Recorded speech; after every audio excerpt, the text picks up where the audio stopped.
Bismillahirrahmanirrahim. Assalamualaikum warahmatullahi wabarakatuh. Salam sejahtera untuk kita semua. Pagi ini kita akan belajar bahasa Indonesia. Tema tentang teks eksposisi di bagian 1. Pengertian teks eksposisi merupakan paparan yang bertujuan memberi tahu atau menerangkan sesuatu. Menurut Kamus Besar Bahasa Indonesia atau KBBI, eksposisi berarti uraian atau paparan yang bertujuan untuk menjelaskan maksud dan tujuan dalam karangan tersebut. Selanjutnya, menurut Boris Kerap, eksposisi atau pemaparan adalah satu jenis teks atau keterampilan bahasa secara efektif yang berusaha untuk menerangkan dan menguraikan suatu pokok pikiran. Selanjutnya, tujuan teks eksposisi adalah untuk menjelaskan informasi tertentu agar pengetahuan pembaca bisa bertambah. Biasanya teks eksposisi akan membahas isu-isu tentang pendidikan, ekonomi, sosial, kesehatan, dan sebagainya. Nah, tentunya banyak lagi. Selanjutnya, ciri-ciri teks eksposisi. Pertama, menjelaskan informasi atau pengetahuan mengenai topik tertentu. Artinya tidak melebar antara satu topik yang satu dengan topik yang lain, tetapi fokus pada pokok permasalahan tertentu. Yang kedua, biasanya menjawab pertanyaan apa, siapa, kapan, di mana, mengapa, dan bagaimana. Selanjutnya atau di bagian ketiga, bentuk penulisan yang lugas, artinya santai, mudah dipahami, singkat, padat, dan jelas. Bagian keempat, tulisan berisi fakta, artinya tidak diada-ada tetapi benar-benar adanya tentang suatu hal atau bisa diindrai atau bisa dilihat secara kasat mata. Selanjutnya atau di bagian kelima, menggunakan bahasa baku, artinya bahasa formal dan menghindari istilah-istilah gaul atau bahasa prokem, bahasa pasar ya.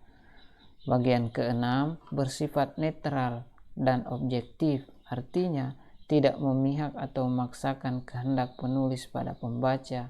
Artinya pembaca sendiri yang memutuskan kemana keberpihakan itu setelah membaca dari tulisan-tulisan penulis tersebut. Selanjutnya, struktur teks eksposisi ini dibagi menjadi 3. Pertama, tesis, artinya pernyataan umum. Yang kedua, argumentasi. Argumentasi ini adalah penjelasan-penjelasan yang mendukung dari tesis itu atau pernyataan umum tersebut. Yang ketiga adalah penegasan ulang. Nah, penegasan ulang ini adalah inti yang dibahas mulai dari awal sampai akhir. Intinya apa? Atau begitu pentingnya tulisan ini sehingga harus atau keberadaannya tulisan ini benar-benar penting sehingga pembaca lebih tertarik lagi terhadap tulisan kita. Selanjutnya, jenis-jenis teks eksposisi. Pertama, eksposisi definisi. Nah, eksposisi definisi ini atau paragrafnya menjelaskan tentang definisi atau pengertian. Misalnya, biologi adalah ilmu yang mempelajari tentang makhluk hidup. Nah, kayak begitu. Selanjutnya, eksposisi identifikasi. Artinya paragraf yang mengidentifikasi sesuatu, mencari pokok-pokok penting. Yang ketiga, eksposisi perbandingan atau pertentangan. Di paragraf ini, ide-idenya tentang pertentangan antara ide yang satu dengan ide yang lain. Selanjutnya, eksposisi ilustrasi. Nah, paragraf ini memberikan gambaran atau kemiripan sesuatu hal dengan hal yang lain.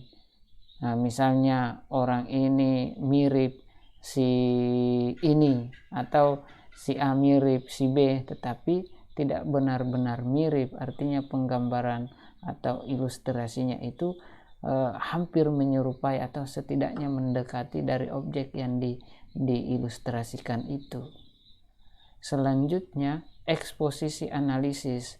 Nah, eksposisi analisis ini adalah memisahkan ide utamanya, kemudian dipisahkan menjadi sub-sub bab, lalu kemudian dikembangkan. Selanjutnya atau di bagian terakhir ini, eksposisi klarifikasi. Nah, klarifikasi ini adalah paragraf eksposisi yang mengklarifikasi suatu objek, apakah objek itu benar-benar ada, atau ide yang kita keluarkan, apakah itu berdasarkan kenyataan yang ada atau tidak. Selanjutnya, contoh teks eksposisi. Nah, sebelum kita masuk di teks atau saya menunjukkan teks eksposisi ini, saya mengingatkan kembali atau mereview. Nah, tentunya apapun yang kita buat, apapun yang kita ingin laksanakan, nah alangkah baiknya itu ketika mengikuti aturan-aturan atau struktur yang ada. Begitu pula dengan teks eksposisi ini. Nah, ketika misalnya kita tidak mengikuti dari struktur teks eksposisi ini, bisa saja tulisan kita amburadul atau tidak mempunyai makna atau gagal menyampaikan ide-ide kita yang lebih mendetail. Artinya pembaca tidak mengerti apa yang kita sampaikan. Memang kita mampu menulis, tetapi ketika menyalahi daripada struktur itu, biasanya pembaca itu mengabaikan dari tulisan kita. Olehnya itu, alangkah bagusnya atau memang wajib untuk mengikuti struktur yang ada. Pertama ini, di struktur teks eksposisi ini ada 3 yang kita sudah bahas tadi, yaitu adalah teks tesis atau pernyataan umum, yang kedua argumentasi, dan yang terakhir adalah penegasan ulang. Nah, kita perhatikan satu persatu. Di paragraf pertama ini tentang tesis atau pernyataan umum. Lihat ya paragrafnya. Salah satu hal yang paling fundamental dalam menjaga kesehatan tubuh adalah minum air putih, sebab banyak manfaat yang diperoleh untuk tubuh. Minum air putih sanggup membersihkan segala bentuk toksin dari tubuh, serta memberikan nutrisi penting ke dalam sel-sel tubuh. Dengan begitu, pencernaan terbantu dan tubuh terjaga dari dehidrasi. Nah, ini contoh paragraf tesis atau pernyataan umum atau bagian awal, bagian pembuka dari teks eksposisi tersebut. Selanjutnya di bagian kedua, yaitu paragraf argumentasi atau penjelasan-penjelasan yang mendukung dari pernyataan umum tersebut. Nah, kita lihat contohnya ya. Rata-rata tubuh membutuhkan 8 gelas air per harinya. Tidak hanya sanggup membersihkan tubuh dari unsur-unsur kontaminan, air juga sanggup mengisi tubuh tanpa menambah kalori. Menjaga keseimbangan minum air setelah makan akan membantu dalam proses penurunan berat badan. Selain itu, minum air putih tiap hari dapat meningkatkan fungsi ginjal. Pada hal ini, ginjal membantu pencernaan dan mempercepat cara tubuh memproses makanan serta metabolisme tubuh. Nah, ini adalah paragraf argumentasi. Dia menjelaskan bahwa memang itu penting, bahwa memang di paragraf pertama itu seperti ini dan kemudian penjelasannya seperti ini. Nah, inilah paragraf argumentasi. Selanjutnya penegasan ulang atau di paragraf terakhir ini, penegasan ulangnya seperti ini. Yang ada penegasan ulang yang ada dalam paragraf eksposisi ini seperti ini paragraf akhirnya.